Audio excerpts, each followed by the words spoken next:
Hi, my name is Catherine Holbrook, and I'd like to thank the Farmers Club Charitable Trust for supporting my snapshot studies into how on-farm bakeries can function as part of a regenerative farming business. And now I'm back on the family farm. I would like to reflect on what I learned from the trip. So this question brought me to the island of Fyn in Denmark, where there's a project called Vildvil, which means wild wheat in Danish.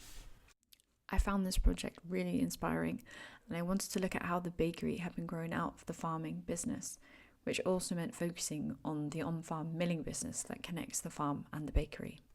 So this begins with farmer Bjarne, who's been farming the land biodynamically for the last 30 years in a closed-loop, holistic system. And it was this commitment to the soil and to the biological processes that inspired two non-farmers, Ingeborg and Emilia, to suggest a collaboration to make the most of the grain that was being produced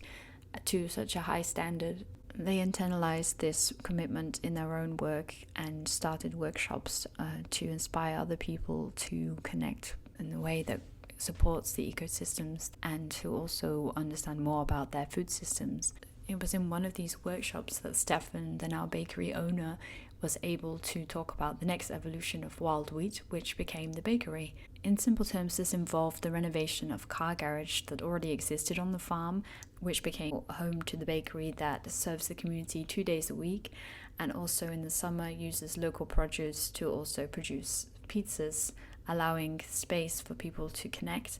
and also to connect to what Bjarne has already laid the foundation of, which is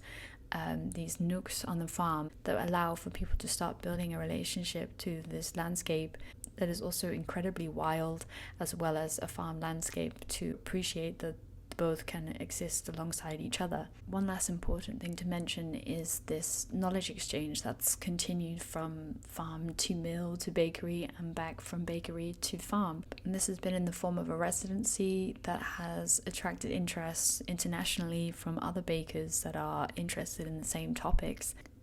For example, a German baker more recently has been able to help locate a D-huller, which is an essential piece of kit for production and processing of einkorn, which is a heritage grain and is otherwise quite difficult to produce viably in Denmark. And this is otherwise something that wouldn't have been as easy to pursue without this knowledge. So my key takeaways from this research is to, at first, ensure that I'm able to get as close as I can to understanding the biological processes happening on our farm, and to distill this down into an aim for myself and for the farming business before I start collaborating with other people on the farm, and to remain open to new perspectives, because it's clear to me that the success of wild wheat is very much based on the diversity of ideas that have been able to come to it, as much as the diversity of the seeds being sown in the field. I'd really urge anybody who's considering to apply to snapshot studies to just go for it, because it's thankfully been made really accessible, and I would even suggest the 1-minute video application is an incredibly handy skill to perfect, because you can really engage people in your topic succinctly and hopefully